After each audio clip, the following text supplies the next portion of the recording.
Les missions étrangères de Paris sont l'un des plus anciens instituts missionnaires au monde.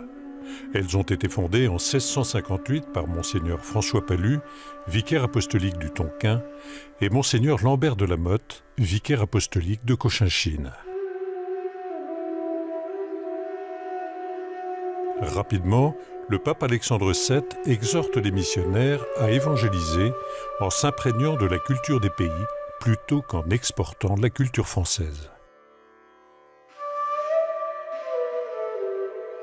Les missions étrangères de Paris portent rapidement de nombreux fruits. En 350 ans, elles enverront 4500 prêtres dans toute l'Asie et fonderont 120 diocèses et une quarantaine de congrégations féminines. Mais au fil des siècles, les missionnaires subiront bien des épreuves. Persécutions et expulsions se succèdent. Les missions étrangères compteront dans leur rang de nombreux martyrs, 23 saints canonisés et un bienheureux. Au 128 de la rue du Bac à Paris, dans la chapelle souterraine et le musée des martyrs, le visiteur peut mesurer la grandeur du don de ces hommes illuminés de Dieu qui ont marqué l'histoire de cet institut et modelé le visage du monde.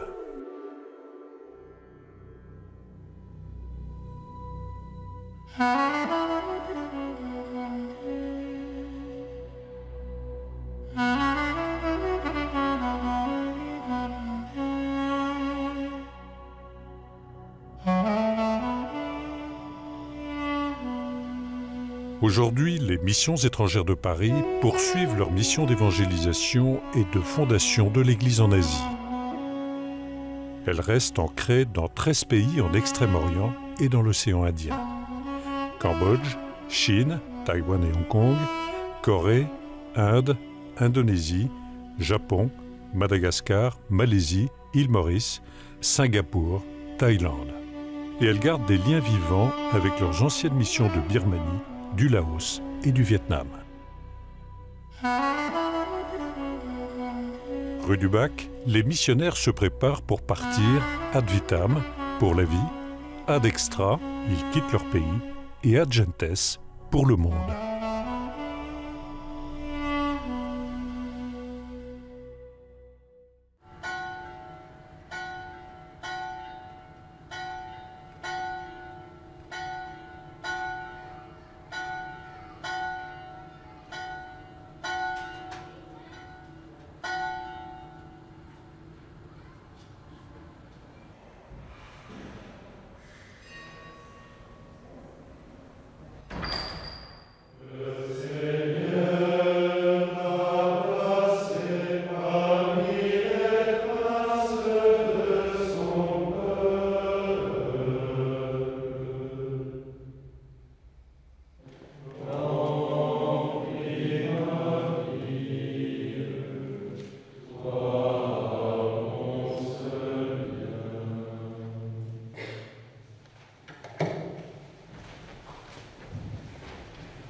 Je suis un citoyen français, Camille Riot, né d'une famille de Parisiens, puisque j'ai grandi à 2 pas des missions étrangères, rue Saint-Placide.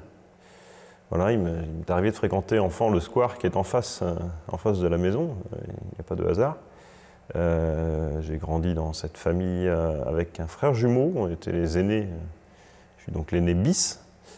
On suivit une petite sœur et un petit frère, et l'appartement étant devenu trop petit, on est parti en banlieue sud, à Cachan. J'ai été baptisé, j'ai fait ma première communion dans une relative indifférence.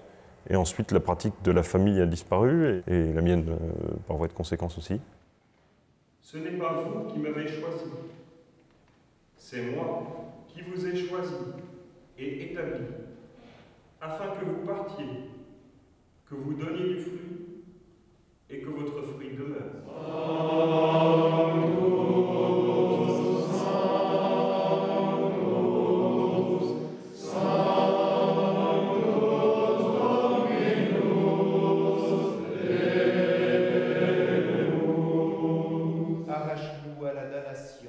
Et reçois-nous parmi tes élus.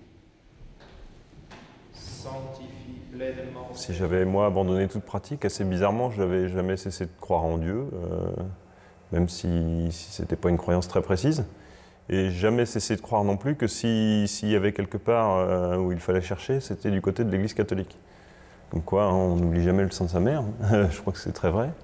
Et donc quand la question s'est posée à la fin de l'adolescence, comme pour beaucoup je suppose, c'est vers l'Église catholique que je me suis tourné et que j'ai trouvé les réponses sans avoir besoin d'aller chercher ailleurs.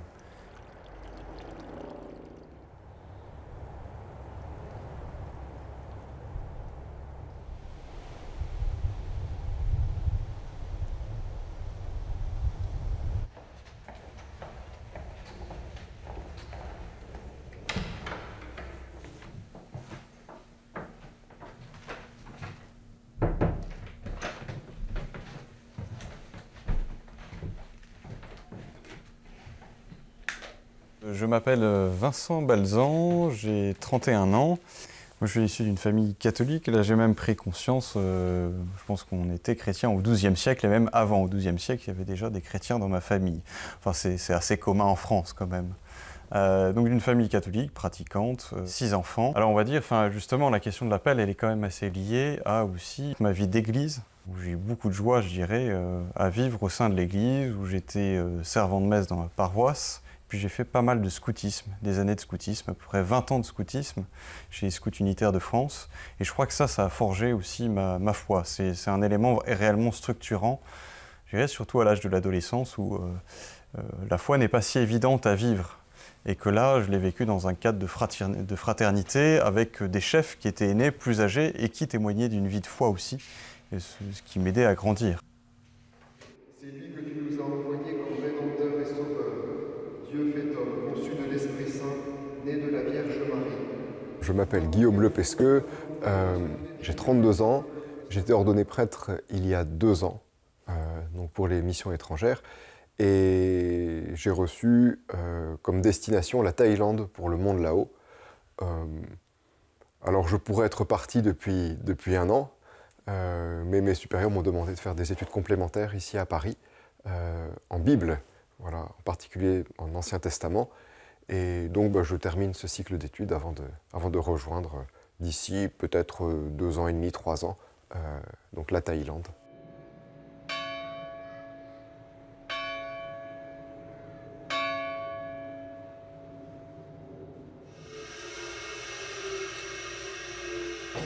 Bon, je suis l'aîné de Camille, peut-être de 2 ans dans l'ordination, mais lui va partir bien avant moi, donc il sera mon aîné dans la découverte de la Thaïlande, dans l'apprentissage de la langue.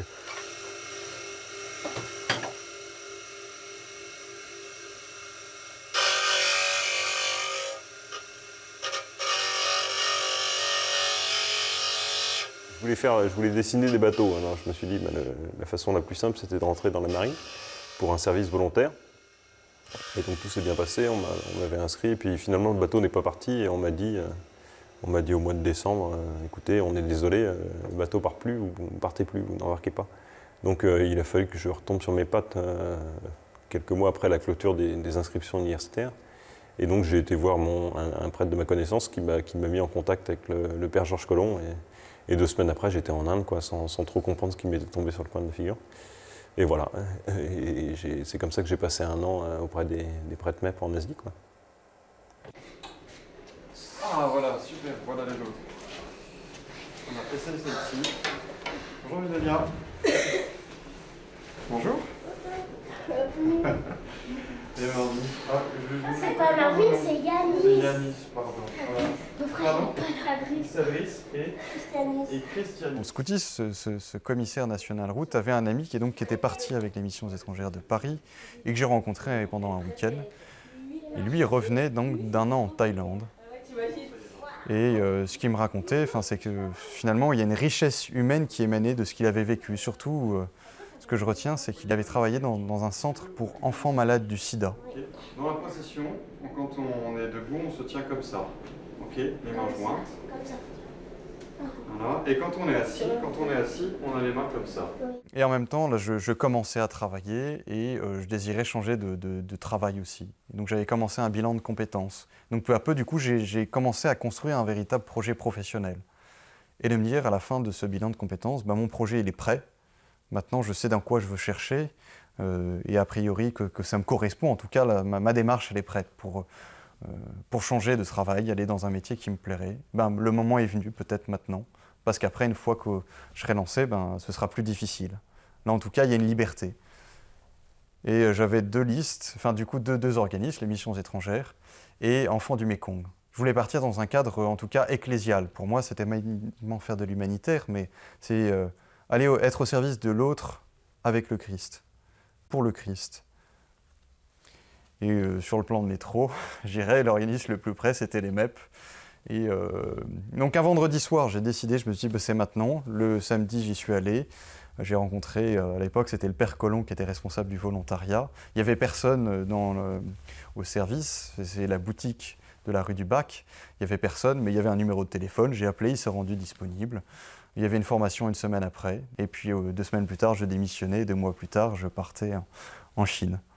J'étais à Pékin avec une mission triple, être dans un centre pour handicapés le jour, un centre de jour. Je donnais aussi des cours de français à des prêtres et des religieuses chinois, de l'église aussi bien officielle que clandestine. Et puis à côté de ça, j'aidais l'aumônier de la communauté francophone, qui fonctionnait comme une paroisse, mais de manière complètement officieuse. Les messes avaient lieu dans des ambassades.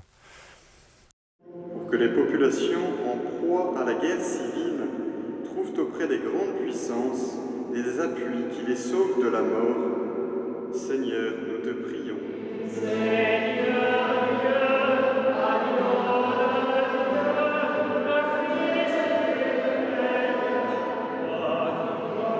La question s'était posée un petit peu avant, mais moi je pensais très sérieusement me marier, donc la question me paraissait réglée.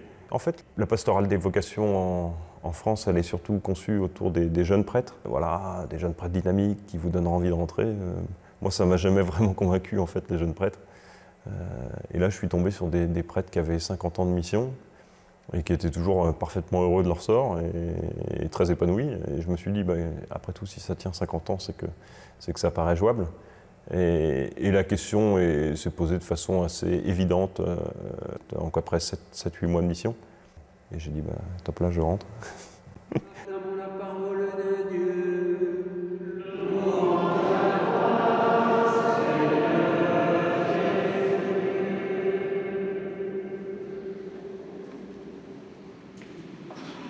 J'ai rencontré des pères MEP en mission en Chine, à Hong Kong. De voir leur accueil, leur fraternité. J'ai rencontré plusieurs pères de différentes générations. Un prêtre qui commençait qui était au début de son ministère. Donc du coup, peut-être tout feu, tout flamme, mais en tout cas avec un réel esprit de fraternité, une simplicité. Un autre aussi qui avait déjà 10 à 15 ans de ministère en Chine. Et de voir la simplicité avec laquelle il se baladait en Chine. Il partait avec un sac à dos. Peut-être une pauvreté, mais en tout cas une simplicité. On part, je vous disais que j'étais marqué par le scoutisme, ça m'a forgé dans ma vie. Et dans le scoutisme, on part avec son sac à dos, on n'a pas grand-chose. Et eux, ils parcouraient la Chine en sac à dos. Je trouvais que c'était des routiers finalement. Et sinon, il y a un vieux père aussi à Hong Kong. Sa disponibilité, son écoute, les échanges qu'on avait, un véritable grand-père. Et ça m'a touché, de voir plusieurs générations de prêtres et de voir la simplicité d'échange, une vie de famille, on pourrait dire. Et je crois que ça reste, parce qu'aujourd'hui encore, ce sont des prêtres que je garde dans mon cœur, que j'apprécie, et aujourd'hui qui m'aide à avancer aussi.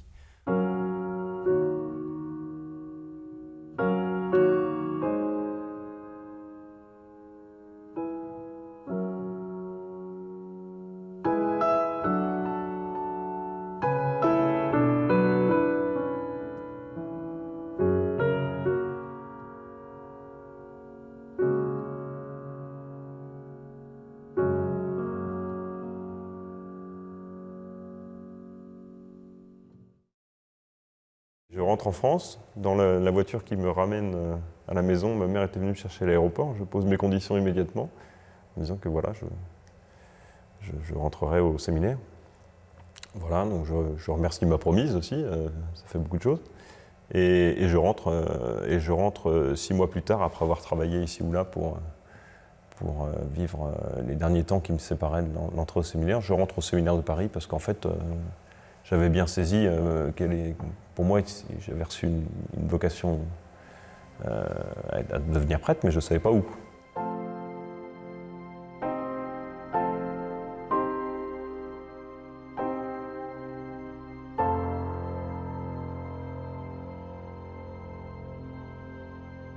Pour ma part, ça a été un facteur de déclenchement, vocationnel, si on peut dire, parce que voilà, bon, la vocation, c'est une question qu'on peut traîner pendant très longtemps. Certains la traînent pendant 25 ans avant de se décider. Je crois que cette expérience de volontariat a le grand mérite de placer les jeunes qui la vivent à fond devant des alternatives très simples, devant des manières de conduire sa vie, devant des choix de vie aussi. Et le fait d'avoir pu donner quelque chose de soi-même, le fait même de s'être donné pendant ce temps de volontariat, permet de dégager un petit peu la route, en tout cas même de dégager plutôt l'horizon et d'y voir plus clair dans ce qui est bon et ce qui est moins bon, et surtout de s'engager dans ce qui est bon, parce que en définitive, c'est ça qui compte.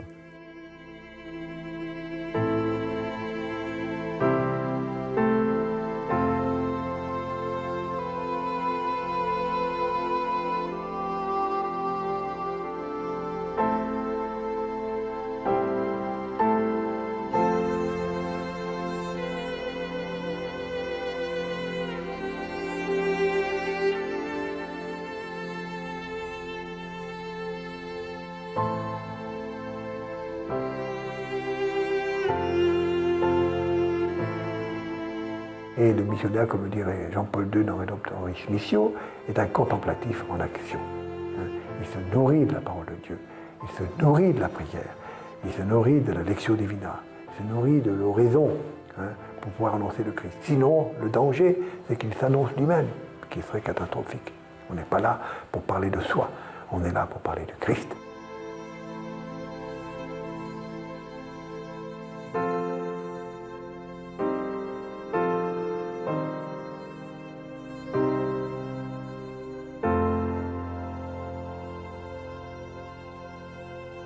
Certains ont peut-être eu le désir d'être prêtres depuis qu'ils étaient petits, moi pas du tout. Je me souviens quand je suis parti de Chine, j'avais un ami prêtre, il m'a dit tu te poses la question, tu te dis pour l'instant tu te crois disponible pour le mariage, tu te crois appelé au mariage, mais tant que tu es disponible, tu te dis Seigneur pourquoi pas? Est-ce que tu ne voudrais pas retourner la question? Parce que moi, clairement, c'est me marier. Voilà, c'était ça mon projet, et me dire c'est comme ça que je vois ma vie, je vois construire ma vie. J'ai fait des études de commerce parce que mon rêve, c'était de créer mon entreprise. Et finalement, de voir que finalement, le Seigneur préparait autre chose. Et donc cette disponibilité, finalement, c'est le Seigneur est venu à ma rencontre pour me dire aujourd'hui, tu es dans la joie, mais si tu veux que ta joie elle soit complète, je te propose aussi quelque chose. Alors ça peut mettre du temps, c'est jamais évident, parce que se dire, mais finalement, moi je ne désire pas être prêtre. Pendant longtemps, c'est ce que j'ai dit. Non, je ne désire pas être prêtre. Certains me disaient, mais alors pourquoi tu es là? Parce que je crois profondément que le Seigneur m'appelle ici.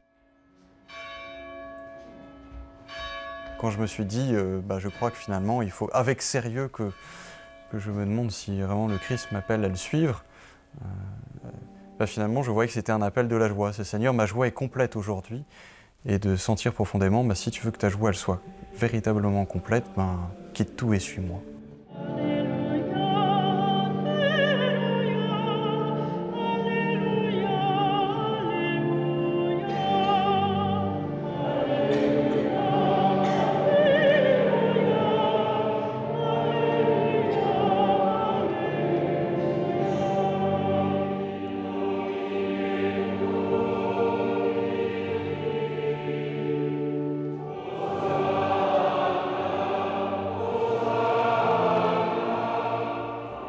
Dans cette cérémonie, il y a beaucoup de joie. On voit beaucoup de joie, ça se voit sur les visages des jeunes. Mais on sent aussi au moment où on leur remet une croix, qu'il y a comme une responsabilité qui leur incombe d'un seul coup. Et puis, que ce départ en mission participe aussi de toute la vie de l'Église missionnaire. de l'envoi alors, de chrétiens de par le monde pour dire quelque chose de la foi. C'était un début d'un cheminement que j'ai commencé avec mon diocèse, que j'ai poursuivi en faisant une année de fondation spirituelle, c'est-à-dire se mettre à l'écart avec 8 autres jeunes dans une maison de fondation spirituelle qu'on appelle aussi maison de propédeutique, justement pour réfléchir, de dire Seigneur, tu m'appelles, que veux-tu que je fasse pour toi? Et donc de vivre comme une grande retraite. Et c'est la beauté de cette année de fondation spirituelle, c'est finalement de quitter son travail, de quitter sa famille, de se mettre à l'écart. Et du coup, on est complètement libre. Parce qu'on nous dit, pendant cette année, il y a un moment donné où vous aurez à faire un choix, mais ce sera à la fin de l'année. Sinon, profitez de cette année. C'est vraiment vivre au jour le jour pour dire, Seigneur, où veux-tu m'appeler et où est-ce que je suis heureux?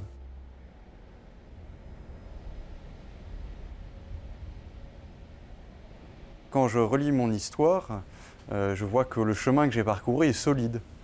Ce n'est pas uniquement moi qui l'ai décidé, c'est un chemin vécu avec l'Église, en confiance avec l'Église, avec d'autres personnes, et des actes que j'ai posés, des pas que j'ai faits, et que je vois que quand j'ai pris des décisions, c'était des décisions dans la joie. On raye jamais, on biffe jamais un pan de sa vie quand on a pris une option, mais cette option-là, elle est déterminante pour la suite, quelle que soit l'option qui est prise. Évidemment, ça nécessite un minimum de discernement, mais je crois vraiment qu'il y a un moment où l'engagement, de toute façon, appartiendra à notre histoire et construira notre histoire, et pour la suite de notre histoire. Je crois réellement avoir une vocation missionnaire dans la mesure où j'ai grandi dans une famille qui n'était pas franchement chrétienne. Enfin, ça a un sens aussi. Je suis pas grand clerc à la cathédrale et j'étais pas scout d'Europe. J'ai été appelé au milieu d'un milieu pas franchement chrétien. Et je crois que ça compte, ça, déjà, pour discerner une vocation missionnaire. C'est en cohérence avec l'appel que j'ai reçu.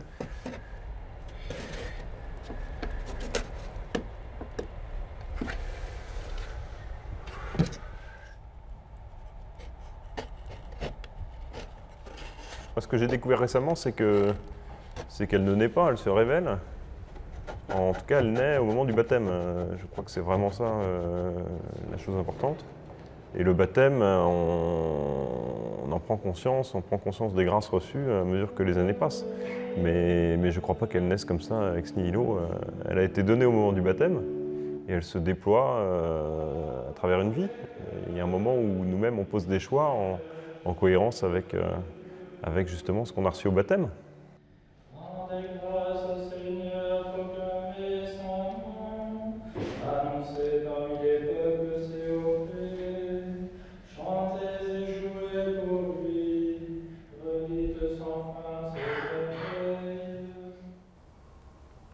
Dieu.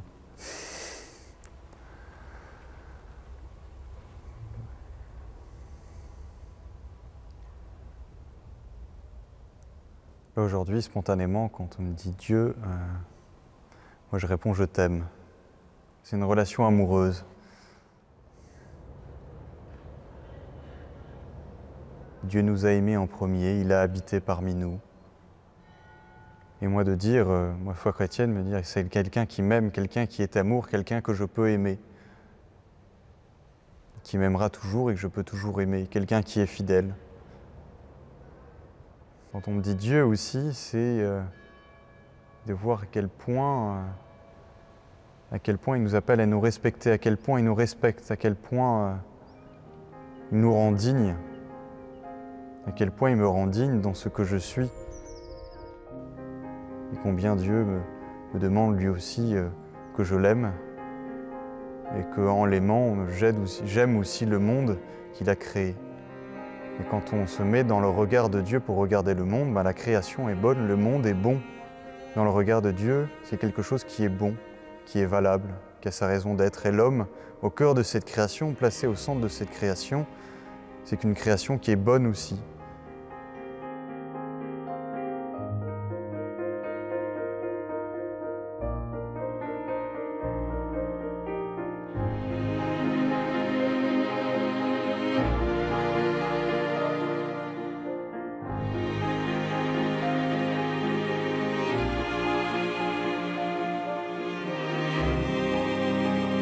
dans ce regard de Dieu, moi je découvre une miséricorde aussi qui me remplit de joie. Voilà, pour moi, Dieu aussi, c'est la joie. Le matin quand je me lève, voilà, je me dis, Seigneur, je t'aime.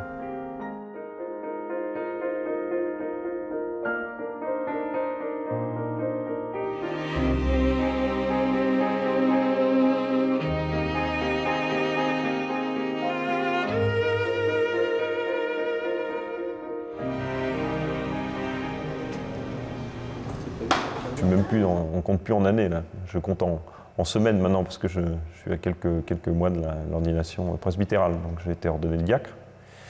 Donc ça clôt 7 années de séminaire en comptant l'année de propédeutique. Voilà. Du marié. Madame. Bonjour madame. Alors c'était mon premier mariage dimanche dernier, c'est l'office des diacres de mariés. Le premier arrivait. C'est très agréable parce qu'on connaît bien les fiancés maintenant, parce qu'on les a rencontrés 4, 5, 6 fois. Puis on a un rapport avec eux qui est vraiment un rapport de pasteur, quoi. Pas seulement d'accompagnant, mais on les connaît vraiment à fond. Essayez de rester, pas trop vous enfoncer loin dans l'église, sinon vous verrez rien du tout. Écoutez, les mariés ne sont pas là, donc donc on n'est pas en retard. Pauline et Joseph, l'église partage votre joie et vous accueille de grand cœur, avec vos parents et vos amis, au jour où devant Dieu notre Père. Évangile de Jésus-Christ selon saint Matthieu. Gloire à toi, Seigneur. L'amour prend patience, l'amour rend service, l'amour ne jalouse pas, l'amour ne se vante pas, etc. On sent qu'on est fait participant de l'amour du Christ pour son Église. Et ça, c'est quand même extraordinaire, quoi. On est associé à cet amour-là. Et qui est vraiment un amour d'époux et épouse. Ouais. Moi, ce qui m'a toujours intéressé, c'est la place, donc la symbolique de l'alliance entre Dieu et les hommes. Et puis, comment est-ce que le prêtre et les époux chrétiens jouent leur rôle dans cette symbolique-là. Le prêtre qui est là comme en place du Christ, pour ainsi dire, comme époux de l'Église, et puis les mariés qui jouent à tous les deux ce jeu d'alliance. Comment ces deux rôles-là, au moment de la célébration du mariage proprement dite, s'articulent et puis s'accommodent l'un à l'autre. Pour toute votre vie. Oui. Oui. Êtes-vous prêt à accueillir les enfants que Dieu vous donne et à les éduquer selon l'évangile du Christ et dans la foi de l'Église?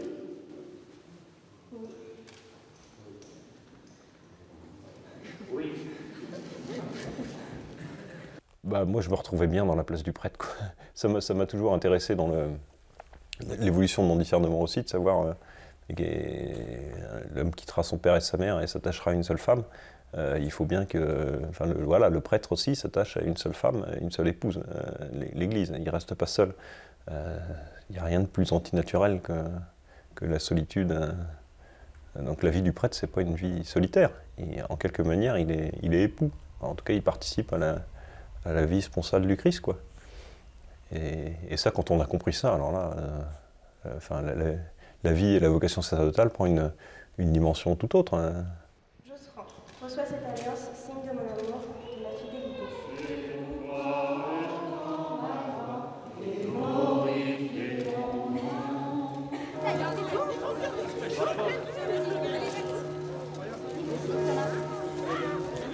Un bisou.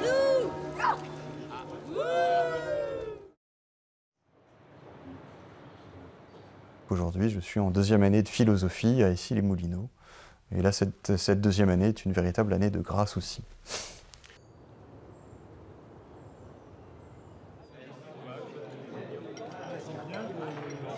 Et dans toute la formation humaine qu'on reçoit, on a énormément de cours en première et 2e année de séminaire de philosophie, de métaphysique. La métaphysique, c'est sur toutes les questions premières du sens de la vie, de l'origine de l'homme.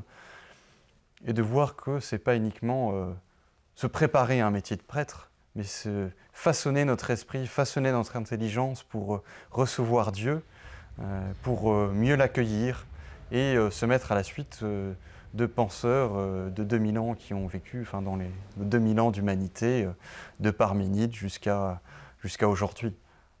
Et de revivre et d'intégrer tout ça pour justement façonner notre intelligence aussi. Et du coup, faire un acte de liberté et de dire ce que je vis aujourd'hui, les choix que je pose, c'est tout mon être qui s'engage, c'est mon intelligence, mon corps, ma joie, mes sentiments. Vas-y Vincent. En cherchant en effet pourquoi j'appréciais la beauté de corps aussi bien céleste que terrestre et quel principe j'avais à ma portée pour émettre un jugement intègre sur les choses muables. La beauté des corps aussi bien célestes que terrestres, donc c'est la création tout entière. Donc, tout ce qui se trouve dans le ciel et sur la terre. Comment t'appelles-tu?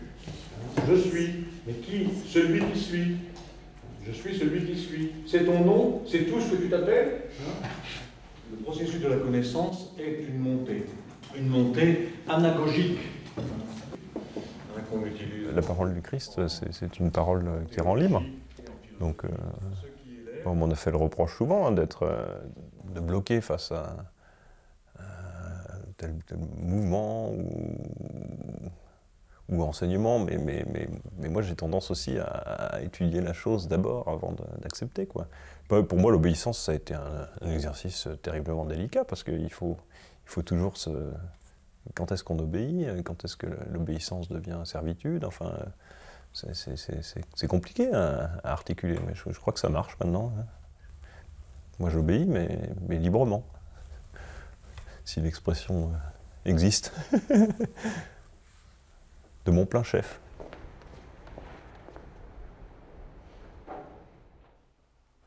On voit que finalement, Dieu, sa liberté, il veut nous susciter dans tout le respect de ce que nous sommes, on va dire avec nos défauts, parfois nos faiblesses, et que c'est apprendre à se dire, bah, Seigneur, tu me regardes, à mettre notre regard dans le regard du Christ, et de voir en effet cette liberté qu'il suscite en nous. Il nous voit entiers, mais entièrement libres dans ce que nous sommes, sans regret, avec joie.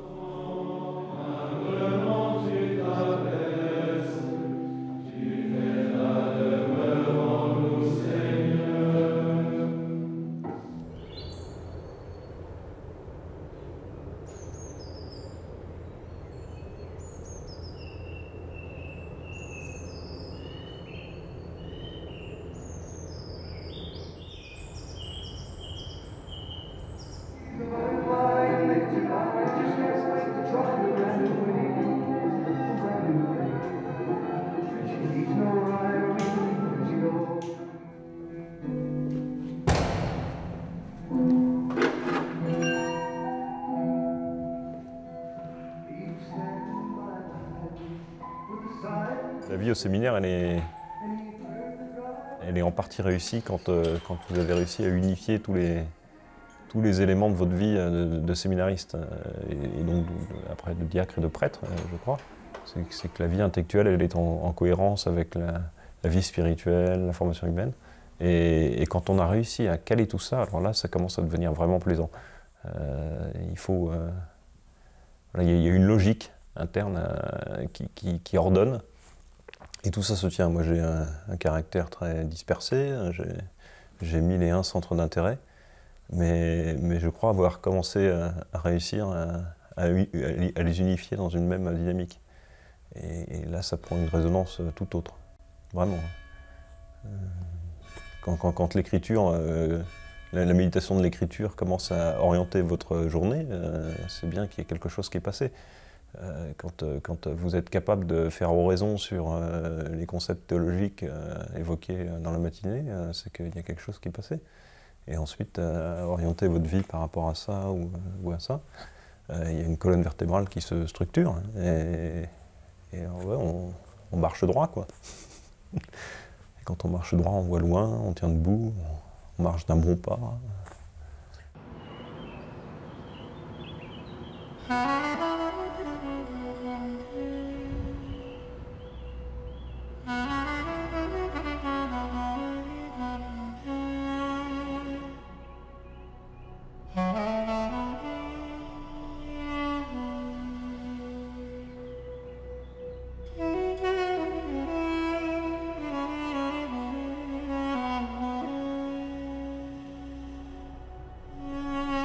crois que ça c'est propre à chaque séminarisme MEP. On est là parce qu'on y est attiré par l'Asie. Il y a une passion pour l'Asie. Il y a quelque chose qui nous a touchés au fond de notre cœur. Moi, quand je parle de l'Asie, je vois la Chine parce que c'est le pays que je connais, c'est le seul pays d'Asie que je connais, mais je dirais, il y a un Saint-Sacrement qui est élevé au-dessus de l'Asie, au-dessus de la Chine. Je suis en horizon devant la Chine. Et il y a un jour, j'aimerais bien élever ce Saint-Sacrement moi-même au-dessus de la Chine ou permettre à d'autres de l'adorer, d'en profiter, de vivre de cette joie, de puiser à cette source.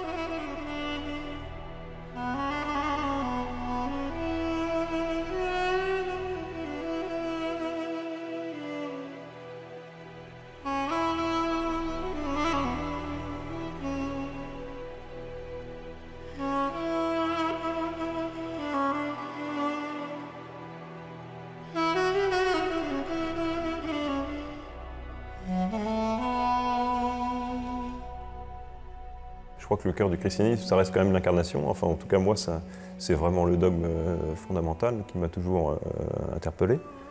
Et je crois que le prêtre MEP, il vit en Asie ce que le Christ a vécu en Judée. Il a balbutié comme un enfant pour trouver les mots de la langue de ses parents. Et c'est exactement la situation dans laquelle se retrouve le prêtre des missions étrangères qui arrive en Asie. Donc c'est un apprentissage rude, mais on se retrouve vraiment comme des bébés, quoi. Et voilà, et il s'incarne au milieu de ce peuple. Il apprend de ce peuple tout ce qui constituera sa mission elle-même. C'est ça qui est très fort, c'est-à-dire on travaille de concert avec les gens, quoi. Et on leur doit tout, en fait. Ils reçoivent le message chrétien, mais ce message-là, il n'arrive vers eux qu'à travers tout ce que les gens eux-mêmes nous ont donné. C'est quand même pas mal comme échange. Je crois que ça détermine pour beaucoup, enfin pas la vocation, mais les figures des prêtres MEP, c'est leur... oui, une espèce d'indépendance d'esprit qui, je pense, ça participe aussi de la vocation dans la mesure où on est dans des conditions pas toujours faciles et souvent très seuls, donc il faut savoir, c'est une indépendance, il faut savoir se débrouiller pour soi-même, c'est d'abord ça, l'indépendance.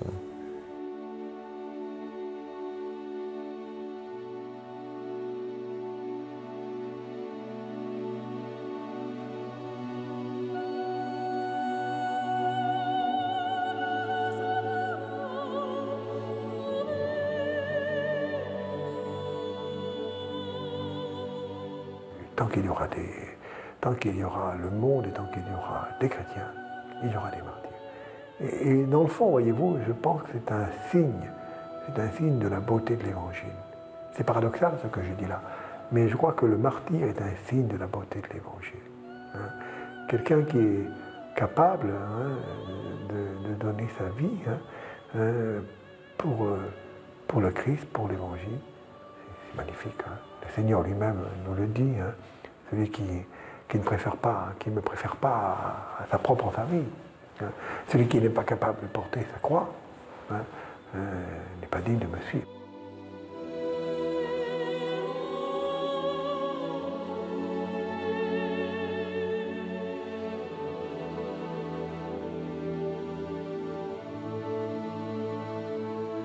Nous exprimons le souci de l'Église d'annoncer l'Évangile, y compris là où nous ne sommes pas attendus, y compris là où nous ne sommes pas souhaités. Parce que ça existe encore. Ce n'est pas la particularité des siècles précédents. Parce que l'Évangile dérange. Et parce que le missionnaire, c'est avant tout l'homme de l'Évangile. C'est celui qui est là pour annoncer le Christ. L'Évangile que nous sommes appelés à vivre est en but avec des façons de vivre qui nous sont suggérées, voire qui nous sont proposées par des lois aujourd'hui. Alors nous respectons bien sûr les lois parce que nous sommes des citoyens, mais en tant que chrétiens, nous ne pourrons pas les faire nôtres pour notre vie personnelle et la vie de notre famille. L'Évangile, pour nous, c'est la norme, c'est la loi suprême. Et que lorsque l'Évangile est en contradiction d'une manière flagrante avec la loi civile, pour nous chrétiens, c'est l'Évangile qui l'emporte.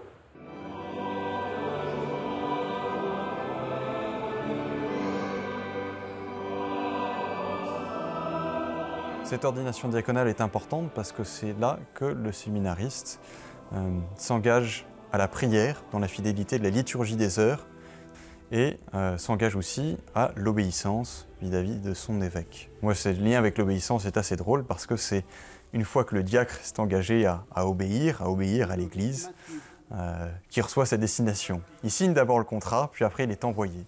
Il est envoyé pour la vie. C'est à Philadelphie, aux États-Unis, où il travaillait, que Ludovic a décidé de répondre à l'appel missionnaire qui avait surgi au détour d'une conversation 2 ans plus tôt. Quelques brefs séjours en Asie. Moi, c'est surtout que je me suis beaucoup posé la question sur la destination, c'est-à-dire en fait le peuple auquel je serais donné, quoi. Puis il y a quelque chose de très fort, hein. Nous, on ne se marie pas, sans doute, mais on a une relation avec le peuple que l'on reçoit qui est presque nuptiale, donc qui est très forte. On attend notre promise pendant un sacré bout de temps. Donc le jour de l'ordination diaconale, qui en plus, théologiquement et tout ça, c'est vraiment le jour où on s'engage, où on se donne complètement, comme dans un mariage. Et là, on reçoit la figure qu'on attendait, quoi. Et on la reçoit en plus. Elle était cachée jusque-là, moi je ne la connaissais pas. À l'heure où Jésus passait de ce monde à son Père, il disait à ses disciples: comme le Père m'a aimé, moi aussi je vous ai aimé. Demeurez dans mon amour.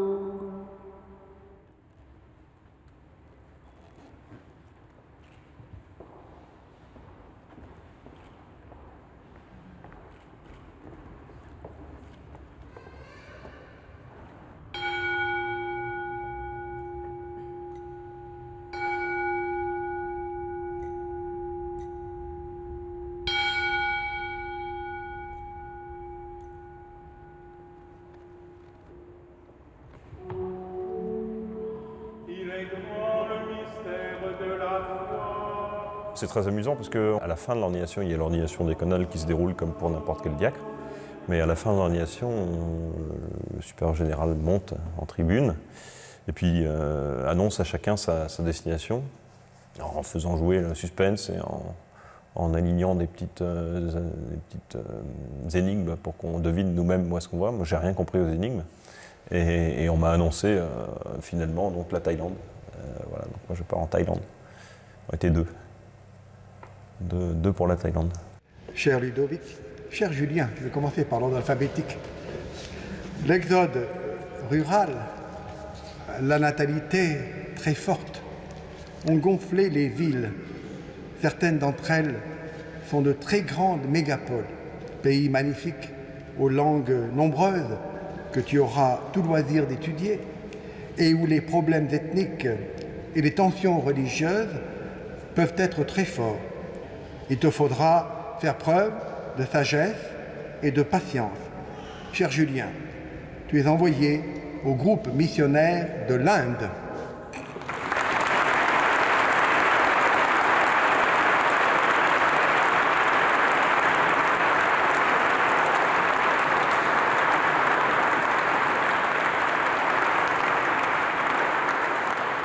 Et c'est très libérant de s'entendre recevoir quelque chose, de se laisser conduire par des gens qui sont de toute façon des gens d'expérience, hein. On ne laisse pas aveuglément notre avenir dans les mains d'une personne qui n'y connaissent rien, hein.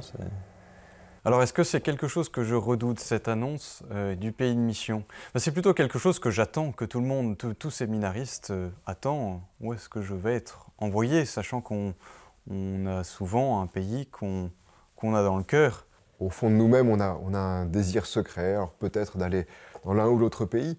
Mais je crois que dans le fond, ce qui peut caractériser nos engagements en tant que prêtre, diacre MEP d'abord et prêtre MEP ensuite, c'est cette disponibilité à aller là où on nous dira d'aller. Alors pour ma part, ça a été une surprise parce que je ne m'y attendais pas. Et peu importe, je suis très heureux de cette nomination.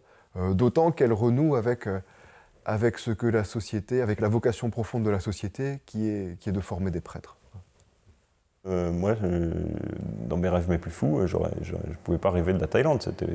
Pour moi, c'est vraiment le mieux, quoi. Quand même, ça tombe bien. Est-ce que je serais capable d'aimer un autre pays que la Chine? Je demande à Dieu cette grâce d'être disponible voilà, là où il m'enverra.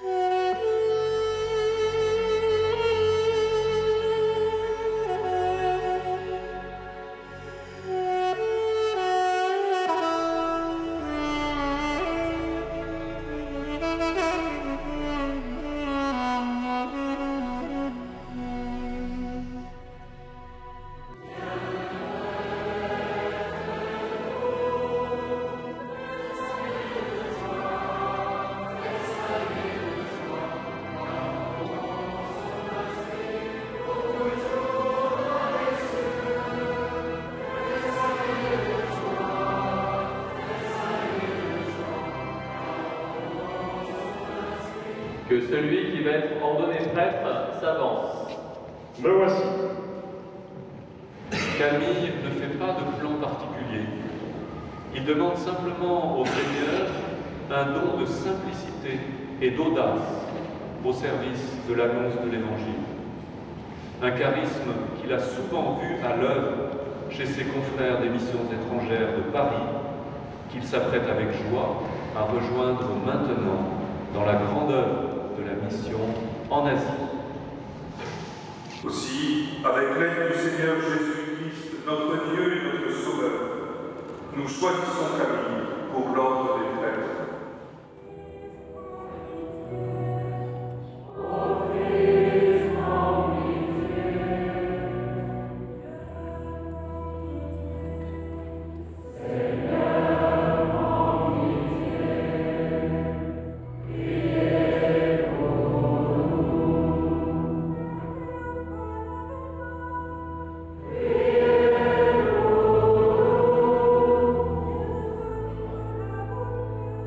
Par Jésus le Christ, notre Seigneur.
Quelques jours après son ordination sacerdotale, Camille partait pour un pèlerinage en Russie avec plusieurs jeunes à bord de vieilles voitures réparées jusqu'à la dernière minute.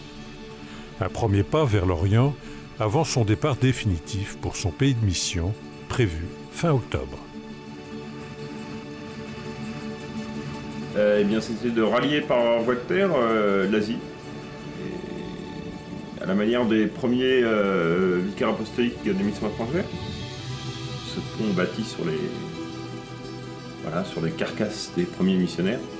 Alors voilà le pont commencé, c'est bien joli, mais il faut l'emprunter. Si on a bâti avec tant de difficulté cette espèce de grande arche entre la France et l'Asie, il faut l'utiliser, quoi. Donc c'était un peu l'idée de ce voyage.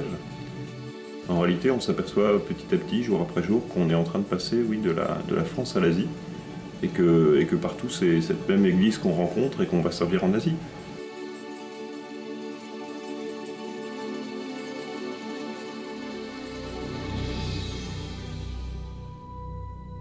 «